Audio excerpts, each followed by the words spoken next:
इस समय सभी की निगाहें 3i/एटलस पर टिकी हैं और इसका एक ही कारण है। 48 घंटों के भीतर दुनिया भर की दूरबीनों का ध्यान एक तीसरे अंतरतारकीय खगोलीय पिंड की ओर केंद्रित हो गया, जिसकी चमक में 1.4 परिमाण की अचानक वृद्धि हुई, जिसे शौकिया खगोलविदों ने देखा और पेशेवर खगोलविद इसकी व्याख्या नहीं कर सके। मंगल ग्रह की परिक्रमा करने वाले अंतरिक्ष यानों ने अनियोजित युद्धाभ्यासों के लिए अपना कीमती ईंधन खर्च कर दिया।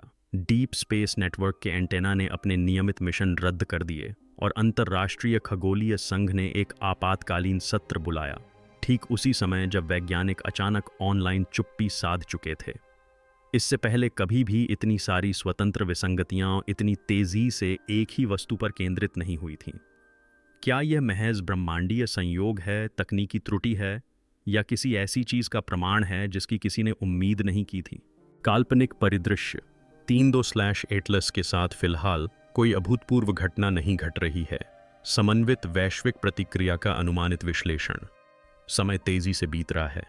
जानिए दुनिया आगे क्या करेगी। जर्मनी के जीना शहर की शौकिया खगोल शास्त्री मारिया शुल्ज ने अपनी पूरी रात 12 इंच के टेलीस्कोप से 3 नेत्र/एटलस खगोलीय पिंडों का अध्ययन करने में बिताई। 114 यूटीसी पर उनके फोटोमेट्री सॉफ्टवेयर ने कुछ गड़बड़ी का संकेत दिया। मात्र 6 मिनट में चमक में अचानक 1.4 मैग्नीट्यूड की वृद्धि हुई। यह प्रकाश में 4 गुना वृद्धि थी, जो किसी धूमकेतु या क्षुद्र ग्रह द्वारा इतने कम समय में आमतौर पर उत्पन्न होने वाली वृद्धि से कहीं अधिक थी। शुल्ज ने अपने कैलिब्रेशन तारों की जांच की, अपने डेटा को दोबारा चलाया और कच्चे प्रकाश वक्र को एक वैश्विक शौकिया मंच पर पोस्ट किया, यह पूछते हुए कि क्या किसी और ने भी ऐसा ही देखा है। आधे घंटे के भीतर न्यूजीलैंड और एरिजोना के पर्यवेक्षकों ने मिलते जुलते परिणाम अपलोड किए। पैटर्न स्पष्ट था, एक तीव्र, अनियमित उछाल, क्रमिक वृद्धि या गिरावट का कोई संकेत नहीं, और महत्वपूर्ण रूप से आधारभूत स्तर पर कोई वापसी नहीं। धूमकेतु विज्ञान में चमक में परिवर्तन आमतौर पर वस्तु के घूर्णन का अनुसरण करते हैं। जैसे जैसे नाभिक घूमता है, नई बर्फ या धूल सूर्य के प्रकाश में आती है, फिर गायब हो जाती है, जिससे एक अनुमानित लयबद्ध वक्र बनता है। लेकिन शुल्ज का आरेख घूर्णन मॉडल जैसा बिल्कुल नहीं दिखता था। चमक में अचानक वृद्धि दोबारा नहीं हुई। अगले कुछ घंटों में कोई आवधिकता या प्रतिध्वनि नहीं दिखी। बस एक चरणबद्ध प्रवाह था, सपाट, फिर एक ऊर्ध्वाधर उछाल, और फिर नए स्तर पर फिर से सपाट। तुलना के लिए 2007 में हुए प्रसिद्ध 17P/होम्स विस्फोट ने 14 तीव्रता का उछाल पैदा किया था, लेकिन उसमें लगभग 2 दिन लगे थे, मिनट नहीं। यहां तक कि पहले अंतरतारकीय आगंतुक ओमुआमुआ ने भी ऐसा कुछ नहीं दिखाया। फोटोमेट्री के मूल सिद्धांतों पर संदेह करना आवश्यक है। छोटे टेलीस्कोप बादलों के गुजरने, कैमरे की खराबी या गलत ट्रैकिंग से भ्रमित हो सकते हैं, लेकिन शुल्ज का डेटा बिल्कुल सटीक था। कई एक्सपोजर, एक समान तुलनात्मक तारे और वायुमंडलीय विकृति का अभाव। जब अलग अलग उपकरणों का उपयोग करने वाले 3 अन्य शौकिया खगोलविदों ने भी उसी वक्र की पुष्टि की, तो उपकरण त्रुटि की संभावना कम हो गई। एटलस और पैन तारों सहित पेशेवर सर्वेक्षण दूरबीनों ने तुरंत अपने अभिलेखों की जांच की। उनके स्वचालित लॉग में मिनट तक सटीक समय चिह्नित एक समान उछाल दिखाई दिया। बिना किसी आवधिकता के 6 मिनट में 1.4 परिमाण की छलांग के कुछ ही स्वाभाविक स्पष्टीकरण बचते हैं। गैसों के निकलने से अचानक चमक बढ़ सकती है, लेकिन इतनी तेजी से या इतनी सफाई से नहीं। विखंडन की घटनाओं से मलबे के बादल बनते हैं, लेकिन वे आमतौर पर ग्राफ पर अचानक बढ़ने के बजाय धीरे धीरे बढ़ते हैं। घरों से मिलती जुलती एकमात्र घटना में वृद्धि बहुत धीमी थी, और तब भी इसका कारण एक दुर्लभ खोल का टूटना था, न कि कोई सामान्य प्रक्रिया। शुल्ज की पोस्ट सोशल मीडिया पर फैल गई, जिससे उन पेशेवर खगोलविदों का ध्यान आकर्षित हुआ जो शुरुआती चेतावनियों के लिए इन मंचों पर नजर रखते हैं। देख रही थी कच्चे डेटा, जिसकी पुष्टि अब 4 स्वतंत्र पर्यवेक्षकों द्वारा की जा चुकी है, ने एक तकनीकी रहस्य को उजागर किया। एक अंतरतारकीय वस्तु का व्यवहार किसी भी मॉडल द्वारा अनुमानित तरीके से नहीं था। सरल और स्पष्ट प्रकाश वक्र पहली निर्विवाद विसंगति बन गया। यह अगले चरण को शुरू करने के लिए पर्याप्त था, जिसमें डेटा का वैश्विक प्रसारण और इस तरह की अप्रत्याशित घटना के संभावित कारण को समझने के लिए अफरा तफरी शामिल थी। यह एक काल्पनिक परिदृश्य है, वर्तमान में 3 बॉम्बी स्लैश एटलस के साथ कोई अभूतपूर्व घटना नहीं घटित हो रही है। समन्वित वैश्विक प्रतिक्रिया का अनुमानित विश्लेषण। शुल्ज की पोस्ट के कुछ ही मिनटों के भीतर रात का माहौल बदल गया। विभिन्न महाद्वीपों के शौकिया खगोलविदों ने अपने डैशबोर्ड को बार बार अपडेट किया और देखा कि 3 बार स्लैश एटलस से संबंधित यह चर्चा हर प्रमुख अवलोकन मंच पर तेजी से फैल गई। ऑकलैंड से 121 यूटीसी पर पोस्ट किया गया एक time stamped light curve Schulze की पोस्ट से कुछ ही मिनटों के अंतर से मेल खाता था। टक्सन में लाइव फोटोमेट्री की स्ट्रीमिंग कर रहे एक समूह के चैट में उस समय हलचल मच गई जब दर्शकों ने वास्तविक समय में उसी ऊर्ध्वाधर उछाल को देखा। इस विसंगति के स्क्रीनशॉट डिस्कॉर्ड सर्वर और टेलीग्राम समूहों पर छा गए, जिनमें से प्रत्येक में नए निर्देशांक और एक्सपोजर लॉग थे। यह कहानी शौकिया समुदाय तक ही सीमित नहीं रही। 200 यूटीसी तक सबसे बड़े नागरिक विज्ञान एग्रीगेटर स्काईवॉच कलेक्टिव ने अपने होम पेज पर एक चमकती चेतावनी प्रदर्शित की। 4 महाद्वीपों द्वारा 3 IDY एटलस में अनियमित रूप से 1.4 तीव्रता के विस्फोट की पुष्टि की गई। जैसे ही नए पर्यवेक्षकों ने रॉ फिट्स फाइलें और अनफिल्टर्ड प्लॉट अपलोड किए, उनके वितरित डैशबोर्ड पर हरे रंग के चेक मार्क दिखाई देने लगे। साइट के विश्लेषण से पता चला कि ट्रैफिक में 10 गुना वृद्धि हुई, जो एक साथ 1,20,000 से अधिक दर्शकों तक पहुंच गई, जिससे 2024 में देखे गए उल्कापिंडों के तूफान के दौरान बने पिछले रिकॉर्ड को तोड़ दिया गया। #Atlas Anomaly और #Interstellar जैसे #X और Mastodon पर तेजी से ट्रेंड करने लगे, जिससे न केवल खगोलविद बल्कि विज्ञान पत्रकार और डेटा विश्लेषक भी आकर्षित हुए। लाइव स्ट्रीम नियमित आकाश भ्रमण से हटकर इस घटना के गहन कवरेज पर केंद्रित हो गईं। नए डेटा आने पर कुछ लोग घंटों तक ऑनलाइन बने रहे। लैसकॉम और आई टेलीस्कोप जैसे रोबोटिक टेलीस्कोप नेटवर्क के लिए वैश्विक प्रतीक्षा समय मिनटों से बढ़कर घंटों तक पहुंच गया, क्योंकि उपयोगकर्ता 3 II/Atlas पर स्लॉट बुक करने के लिए होड़ में जुट गए। हर नई पुष्टि से बात और पुख्ता होती गई। एक हंगेरियन पर्यवेक्षक ने शुल्ज और अपने स्वयं के प्रकाश वक्रों को मिलाकर एक सिंक्रोनाइज्ड वीडियो अपलोड किया, जिसमें उनके शिखर आश्चर्यजनक सटीकता के साथ मेल खा रहे थे। सपाउलो में स्नातक छात्रों की एक टीम ने अंशांकन संबंधी टिप्पणियों के साथ एक पूर्व संसाधित डेटा सेट पोस्ट किया और किसी को भी त्रुटियों की जांच करने के लिए आमंत्रित किया। सामूहिक सहयोग से प्राप्त प्रतिक्रियाओं के कारण त्रुटियां जल्दी पकड़ी गईं, लेकिन कोई त्रुटि नहीं दिखी। यह विसंगति हर परीक्षण में खरी उतरी। यूरोप में सूर्योदय तक शौकिया लोगों के छोटे छोटे बगीचों से लेकर विश्वविद्यालय की वेधशालाओं तक स्वतंत्र पुष्टियों का एक जाल फैल चुका था। सभी डेटा सेटों में एक समान बात यह थी कि उपकरण या गोलार्ध की परवाह किए बिना चमक में एक ही तरह की अचानक और लगातार वृद्धि देखी गई। समय चिह्नित और सार्वजनिक रूप से उपलब्ध प्रमाणों की प्रचुर मात्रा ने संदेह की गुंजाइश को लगभग न के बराबर कर दिया। 12 घंटे के भीतर दुनिया के सबसे बड़े वितरित विज्ञान प्लेटफॉर्मों ने टेराबाइट्स कच्चे फोटोमेट्री डेटा को संग्रहित कर लिया, हजारों रिपोस्ट उत्पन्न किए और इस विसंगति को कई भाषाओं में ट्रेंडिंग बना दिया। यह महज एक क्षणिक घटना नहीं थी, यह एक वैश्विक रिले था जिसमें नेटवर्क के हर नोड ने तात्कालिकता को और बढ़ा दिया। डेटा की बाढ़ और सोशल मीडिया पर इसके प्रसार ने पेशेवर खगोलविदों के लिए इसे अनदेखा करना असंभव बना दिया। गति और पारदर्शिता से प्रेरित जमीनी स्तर के अभियान ने अगले कदम के लिए मंच तैयार किया। वैश्विक स्तर पर संस्थागत कार्रवाई, एक काल्पनिक परिदृश्य। 3I/Atlas के साथ फिलहाल कोई अभूतपूर्व घटना नहीं घटित हो रही है। समन्वित वैश्विक प्रतिक्रिया का अनुमानित विश्लेषण। जेट प्रोपल्शन लेबोरेटरी के डीप स्पेस ऑपरेशन सेंटर में रात की शिफ्ट आमतौर पर घड़ी की तरह चलती है। डीप स्पेस नेटवर्क के वैश्विक एंटेना कैलिफोर्निया, मैड्रिड, कैनबरा महीनों पहले से तय कार्यक्रम के अनुसार काम करते हैं, जिसमें मंगल रोवर, वॉयेजर और ग्रहीय जांचकर्ताओं के लिए हर मिनट आवंटित होता है। आज रात यह कार्यक्रम पूरी तरह से उलट गया है। समन्वित सार्वभौमिक समय 30:07 पर deep space network scheduling channel में एक तत्काल चेतावनी प्राप्त होती है। सत्यापित गैर आवधिक चमक विसंगति द्वारा उचित ठहराए गए 3 IB एटलस की तत्काल रडार ट्रैकिंग का अनुरोध किया जाता है। संदेश यह है, इसे आपातकालीन स्थिति घोषित कर दिया गया। 5 मिनट के भीतर ऑपरेशन मैनेजर ने एक डिजिटल मीटिंग बुलाई। मिशन प्रमुख, शेड्यूलर और नासा मुख्यालय के प्रतिनिधि उपस्थित थे। स्थिति के गंभीर परिणाम स्पष्ट कर दिए गए। 3II/एटलस पर रडार पिंग के लिए एंटीना समय को पुनर्निर्देशित करना था। मंगल रोवर द्वारा भेजे गए कम से कम 22 घंटे के टेलीमेट्री डेटा का नुकसान होगा। परसेवरेंस, क्यूरियोसिटी और मेवन ऑन ऑर्बिटर से प्राप्त डेटा ऑन बोर्ड मेमोरी में जमा होता रहेगा, जिससे डेटा ओवरफ्लो होने का खतरा है। पिछली बार जब किसी वैज्ञानिक लक्ष्य के कारण इस तरह का डेटा नष्ट करना पड़ा था, तब एक क्षुद्र ग्रह के गुजरने से टकराने का खतरा था। बोर्डरूम में समय तेजी से बीत रहा है। प्रत्येक मिशन प्रमुख अपना पक्ष रख रहा है।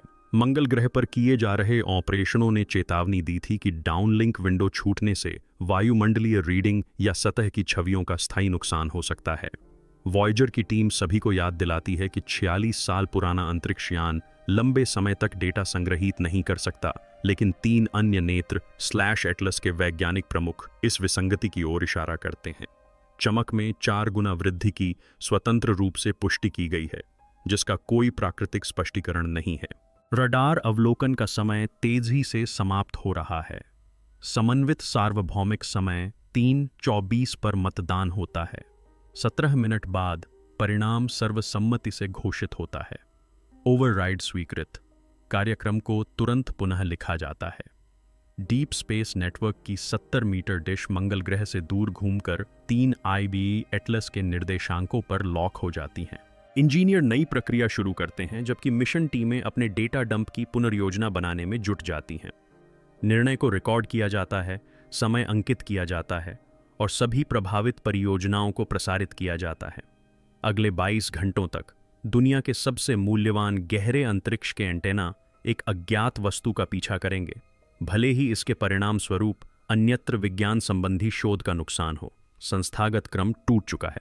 अब एंटेना के हर मिनट में कुछ ऐसा महत्वपूर्ण है जो पहले कभी नहीं देखा गया। काल्पनिक परिदृश्य।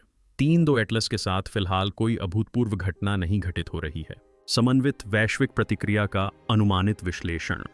मार्स ऑर्बिटर ऑपरेशन टीम के सामने एक ऐसा निर्णय है जिसे बदला नहीं जा सकता।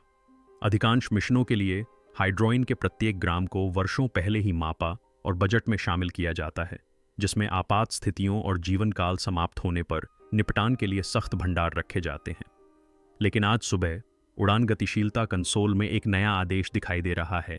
1.2 मीटर प्रति सेकंड की गति से डेल्टा वी पैंतरेबाजी, जो 515 UTC पर शुरू होने वाली है। इसका औचित्य यह है कि ऑर्बिटर के 3Y/AS के दृश्य क्षेत्र को 2 अतिरिक्त घंटों तक बढ़ाया जाए, ताकि चमक में असामान्यता के बाद जो कुछ भी घटित हो उसे पकड़ा जा सके। गणितीय गणना सरल है लेकिन जटिल है। नए लक्ष्य को प्राप्त करने और स्थिरता बनाए रखने के लिए अंतरिक्ष यान को अपने थ्रस्टर्स को पूरे 2 मिनट तक सक्रिय रखना होगा, जिसमें 5 किलोग्राम से थोड़ा अधिक हाइड्रोजन की खपत होगी। यह मामूली लग सकता है, लेकिन एक ऐसे मिशन के लिए जो अपने चरम समय को कई साल पीछे छोड़ चुका है, यह बचे हुए ईंधन का 10वां हिस्सा है। महीनों का अतिरिक्त ईंधन एक ही सुबह में खत्म हो गया। इंजीनियर स्प्रेडशीट और जोखिम आकलन पर काम कर रहे हैं। सिमुलेशन चलाकर यह सुनिश्चित कर रहे हैं कि मिशन के अंत में ऑर्बिटर के पास सुरक्षित निपटान के लिए पर्याप्त प्रणोदक बचा रहेगा। वैज्ञानिक टीम इस बात पर जोर दे रही है कि कोई अन्य संसाधन इस तरह की ज्यामिति प्रदान नहीं कर सकता और मंगल ग्रह की कक्षा से एक ऐसी घटना को पकड़ने का मौका शायद फिर कभी न मिले जो दोबारा ना हो। प्रोग्राम मैनेजर ने यह कहते हुए अपनी बात समाप्त की कि यह एकतरफा रास्ता है। एक बार ईंधन खत्म हो जाने पर ऑर्बिटर का परिचालन जीवन स्थायी रूप से कम हो जाएगा। युद्धाभ्यास निर्धारित समय पर आगे बढ़ता है। टेलीमेट्री से पता चलता है कि थ्रस्टर्स सक्रिय हो रहे हैं, स्थिति बदल रही है और उपकरण एक अनियोजित उच्च प्राथमिकता वाले अभियान के लिए तैयार हो रहे हैं। मिशन लॉग में ईंधन की खपत को लाल रंग में दर्ज किया गया है, जिसे एक असाधारण घटना के रूप में चिह्नित किया गया है। इंजीनियरों के लिए यह एक कठिन परिश्रम से किया गया बलिदान है, मिशन के भविष्य का एक हिस्सा है, जिसे एक ऐसे रहस्य को सुलझाने के अवसर के बदले में दिया गया है जो इंतजार नहीं कर सकता। यह एक अपरिवर्तनीय प्रतिबद्धता है और इसकी कीमत वास्तविक है। इसे किलोग्राम, सेकंड और अंतरिक्ष यान को उड़ाने वालों की मौन स्वीकृति में मापा जाता है। काल्पनिक परिदृश्य। समन्वित वैश्विक प्रतिक्रिया के 3 अंतिम अनुमानित विश्लेषण के अनुसार वर्तमान में कोई अभूतपूर्व घटना नहीं घटित हो रही है।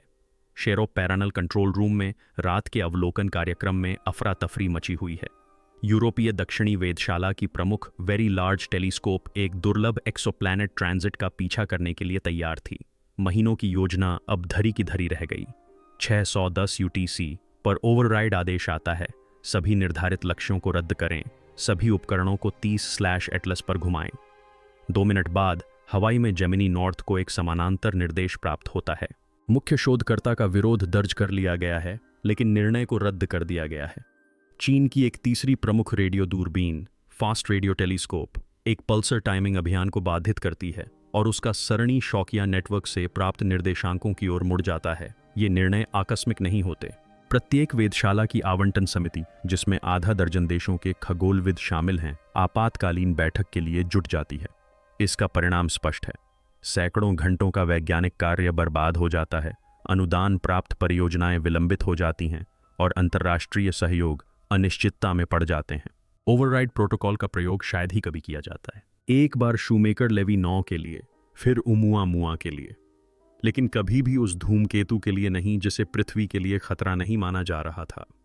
आज रात कारण अलग है। ग्रह रक्षा नहीं, बल्कि यह आम सहमति कि कुछ मौलिक रूप से नया घटित हो रहा है। 2 मिनट की समय सीमा अब आम बात हो गई है। कार्यक्रम संचालक जापान, दक्षिण अफ्रीका और चिली से आए अनुरोधों को संभाल रहे हैं और विभिन्न अक्षांशों पर एक दूसरे से बातचीत करते हुए कीमती समय का आदान प्रदान कर रहे हैं। के वेधशाला का रात्रि प्रबंधक भोर होते ही लक्ष्य सौंपने के लिए लापाल्मा में अपने सहयोगियों से बातचीत कर रहा है। अंतर्राष्ट्रीय खगोलीय संघ का समन्वय चैनल वास्तविक समय की अपडेट से भर जाता है। प्रत्येक वेधशाला अपने हस्तांतरण, एक्सपोजर समय और उपकरण सेटिंग्स को रिकॉर्ड कर रही है। ऐतिहासिक रूप से पहली बार राष्ट्रीय सीमाएं और संस्थागत प्रतिद्वंद्विताएं एक साझा लक्ष्य के आगे फीकी पड़ जाती हैं। एक ऐसी वस्तु से हर संभव फोटॉन को कैप्चर करना जिसकी व्याख्या करना असंभव है। यह पीड़ा सामूहिक है। जिन शोधकर्ताओं के प्रस्ताव खारिज कर दिए जाते हैं, वे निजी चर्चाओं में अपनी निराशा व्यक्त करते हैं, लेकिन आम सहमति बनी रहती है। आवंटन बोर्ड, जो आमतौर पर प्रतिस्पर्धा के कारण विभाजित होते हैं, अब एक वैश्विक समिति के रूप में कार्य करते हैं। खोया हुआ हर घंटा एक जानबूझकर किया गया बलिदान है, जिसे आधिकारिक अभिलेखों में इस प्रमाण के रूप में दर्ज किया जाता है कि दुनिया की अग्रणी संस्थाओं ने विज्ञान के एक ऐसे रहस्य को सुलझाने के लिए अपनी महत्वाकांक्षाओं को दरकिनार कर दिया है जो संपूर्ण विज्ञान का है। काल्पनिक परिदृश्य 3 एटलस के साथ वर्तमान में कोई अभूतपूर्व घटना नहीं घटित हो रही है। समन्वित वैश्विक प्रतिक्रिया का अनुमानित विश्लेषण। सुबह 7:30 बजे यूटीसी पर एक सुरक्षित चैनल पर एक सूचना प्रसारित हुई। अंतर्राष्ट्रीय खगोलीय संघ की कार्यकारी समिति को पूर्व निर्धारित कार्यक्रम को दरकिनार करते हुए आपातकालीन सत्र बुलाना था, जिससे एक दुर्लभ नियम लागू हो गया। 11 मतदान करने वाले सदस्य गुप्त रूप से आयोजित इस बैठक में शामिल हुए। इनमें अध्यक्ष, उपाध्यक्ष और सचिव शामिल थे, जिनमें से प्रत्येक एक महाद्वीप के वैज्ञानिक बुनियादी ढांचे का प्रतिनिधित्व करता था। अध्यक्ष ने निर्धारित संख्या में सदस्यों की उपस्थिति की पुष्टि की। 8 सदस्य उपस्थित थे, 2 दूरस्थ सदस्य थे और 1 अनुपस्थित था। एजेंडा स्पष्ट था। 3I/LAS के लिए वैश्विक परिसंपत्ति समन्वय को अधिकृत करें, अन्यथा अभूतपूर्व अवलोकन का अवसर खोने का जोखिम होगा। बहस तेज थी लेकिन रुकी रही। कुछ लोगों ने तत्काल खुले डेटा साझाकरण पर जोर दिया। अन्य लोगों ने समय से पहले निष्कर्ष निकालने और संस्थागत हस्तक्षेप के खिलाफ चेतावनी दी। नियमों के अनुसार पूर्ण बहुमत यानी डाले गए वोटों के आधे से अधिक आवश्यक था। जब मतगणना समाप्त हुई तो 8 पक्ष में और 2 विपक्ष में थे, जो एक औपचारिक जनादेश था। अध्यक्ष ने प्रस्ताव को जोर से पढ़ा। सभी सदस्य वेधशालाओं को 3I/एटलस को प्राथमिकता देने, वास्तविक समय में डेटा साझा करने और सत्यापन होने तक सार्वजनिक बयान न देने की सलाह दी गई। इस निर्णय को दर्ज किया गया, समय अंकित किया गया और आधिकारिक दिशा निर्देश के रूप में प्रसारित किया गया। इसके साथ ही दुनिया के सबसे बड़े वैज्ञानिक संघ ने एक ही महत्वपूर्ण मुद्दे के समर्थन में अपनी पूरी ताकत लगा दी। यह एक ऐसा उपाय है जो उन क्षणों के लिए आरक्षित है जब विज्ञान की नियमित व्यवस्था पर्याप्त नहीं होती। काल्पनिक परिदृश्य। वर्तमान में 3 के साथ कोई अभूतपूर्व घटना नहीं घटित हो रही है। समन्वित वैश्विक प्रतिक्रिया का अनुमानित विश्लेषण। अंतर्राष्ट्रीय खगोलीय संघ के आपातकालीन निर्देश के बाद शुरुआती घंटों में पेशेवर खगोलविदों की सामान्य चहल पहल गायब हो गई। धूमकेतु संबंधी अपडेट से भरे रहने वाले टाइमलाइन और मास्टरडॉन फीड एकदम शांत हो गए। सोशल मीडिया एनालिटिक्स ने सत्यापित शोधकर्ताओं द्वारा 3II/एटलस से संबंधित पोस्टों में 70% की गिरावट दर्ज की। प्रीप्रिंट सर्वर, जो अक्सर कच्चे डेटा और अनुमानित मॉडलों के लिए पहला स्थान होते हैं, पर ऑब्जेक्ट से टैग किए गए कोई नए अपलोड नहीं देखे गए।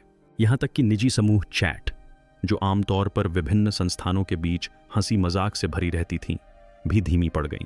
देखने वालों के लिए यह चुप्पी किसी प्रेस विज्ञप्ति की तरह स्पष्ट संकेत थी। पहले के खोज चक्रों में उत्साह तुरंत सामने आ जाता था। कथानक, स्पेक्ट्रा, यहाँ तक कि देर रात की कॉफी पर अंदरूनी चुटकुले भी। अब केवल कुछ स्वचालित टेलीस्कोप लॉग और संस्थागत रीट्वीट ही इस पैटर्न को तोड़ रहे थे। यह खामोशी केवल कुछ बड़े नामों तक ही सीमित नहीं थी, यह महाद्वीपों और विशेषज्ञताओं तक फैली हुई थी। स्नातकोत्तर छात्र, पोस्ट डॉक्टरल शोधकर्ता, वरिष्ठ संकाय सदस्य, वैश्विक रिले में शामिल हर कोई अब पीछे हट गया। इसका प्रभाव स्पष्ट रूप से महसूस किया जा सकता था, मानो वैज्ञानिक समुदाय ही ठप्प पड़ गया हो। सबने अपनी सांसें थाम ली थीं। गोल्डस्टोन और सीआरआई की रडार टीमों ने हर घंटे प्रक्षेप पथ डेटा दर्ज करना शुरू कर दिया, ताकि गैर गुरुत्वाकर्षण गति के किसी भी संकेत का पता लगाया जा सके। 3 अवलोकन चक्रों के भीतर आंकड़े स्थिर नहीं हुए। परिकलित पथ ने सौर तापन या जात गैस उत्सर्जन से अनुमानित त्वरण से 4 गुना अधिक निरंतर त्वरण दिखाया। प्रत्येक नए डेटा बिंदु ने त्रुटि सीमा को कम किया, लेकिन विचलन बना रहा। इसी दौरान जेम्स वेब स्पेस टेलीस्कोप के मध्य अवरक्त स्पेक्ट्रोमीटर ने एक तापीय पठार की सूचना दी। सूर्य से इतनी दूरी पर स्थित किसी पिंड के लिए अपेक्षित मान से 30 केल्विन अधिक सतही तापमान स्थिर रहा। कोई भी जात धूल या गैस प्रक्रिया इतनी अधिक ऊष्मा को बनाए नहीं रख सकती। अवरक्त विशेषज्ञों ने अपने अंशांकन की पुनः जांच की, जिससे पृष्ठभूमि संदूषण और उपकरण विचलन की संभावना समाप्त हो गई। इसी बीच फर्मी और स्विफ्ट गामा किरण टीमों ने 3 एटलस निर्देशांकों से उत्पन्न उच्च ऊर्जा वाले फोटॉनों के एक विस्फोट का संकेत दिया। संकेत कमजोर था, लेकिन सांख्यिकीय रूप से महत्वपूर्ण था। सौरमंडल में किसी अन्य पिंड ने पहले कभी कई अंतरिक्ष दूरबीनों से लक्षित गामा स्कैन को ट्रिगर नहीं किया था। प्रत्येक विसंगति को अपने आप में एक गड़बड़ी या दुर्लभ घटना मानकर खारिज किया जा सकता था, लेकिन विभिन्न स्वतंत्र प्लेटफॉर्मों पर पुष्टि होने के बाद उन्होंने साक्ष्यों का एक ऐसा समूह बनाया जो संयोग से परे था। दुनिया के सबसे उन्नत सेंसरों ने एक साथ काम करते हुए एक ही अहम निष्कर्ष की ओर इशारा किया। कुछ असाधारण घट रहा था और अभी तक कोई भी इसकी व्याख्या नहीं कर पा रहा था। काल्पनिक परिदृश्य। समन्वित वैश्विक प्रतिक्रिया के 3 एटलस सट्टा विश्लेषण के साथ वर्तमान में कोई अभूतपूर्व घटना नहीं घटित हो रही है। महज 48 घंटों के भीतर दुनिया भर की वेधशालाओं ने सैद्धांतिक रूप से 3II एटलस की ओर संसाधनों को पुनर्निर्देशित कर दिया, जिसके परिणाम स्वरूप पेशेवर खगोलविदों से सार्वजनिक संचार में 70% की गिरावट आई और अंतर्राष्ट्रीय खगोलीय संघ द्वारा 8-2 के आपातकालीन मतदान हुआ। महंगे फैसलों, 22 घंटे के डीप स्पेस नेटवर्क समय को रद्द करने, मंगल ग्रह के ऑर्बिटर के 5 किलोग्राम ईंधन की खपत, 3 प्रमुख वेधशालाओं को स्थगित करने से एक साथ स्वतंत्र रूप से पुष्टि की गई विसंगतियों, 1.4 परिमाण की चमक में अचानक वृद्धि, प्रक्षेप पथ में विचलन और 30 केल्विन के तापीय अतिरिक्तता की गंभीरता उजागर होती है। फिर भी डेटा के अभिसरण के बावजूद अंतर्निहित कारण अप्रमाणित रहा और अधिकांश विश्लेषण संस्थागत दीवारों के भीतर ही सीमित रहा। ऐतिहासिक रूप से शूमेकर-लेविनॉ के प्रभाव और ओमुआ जैसी घटनाओं के दौरान दर्ज की गई ऐसी तीव्र समन्वित प्रतिक्रियाओं ने उन क्षणों को चिह्नित किया है जब वैज्ञानिक समझ परिवर्तन के कगार पर थी। यह परिदृश्य दर्शाता है कि जब कई प्रणालियां एक साथ प्रतिक्रिया करती हैं तो कुछ महत्वपूर्ण घटित हो रहा होता है, भले ही अंतिम उत्तर अभी सार्वजनिक न हुए हों। काल्पनिक परिदृश्य। 3I/एटलस के साथ वर्तमान में कोई अभूतपूर्व घटना नहीं घटित हो रही है। समन्वित वैश्विक प्रतिक्रिया का अनुमानित विश्लेषण।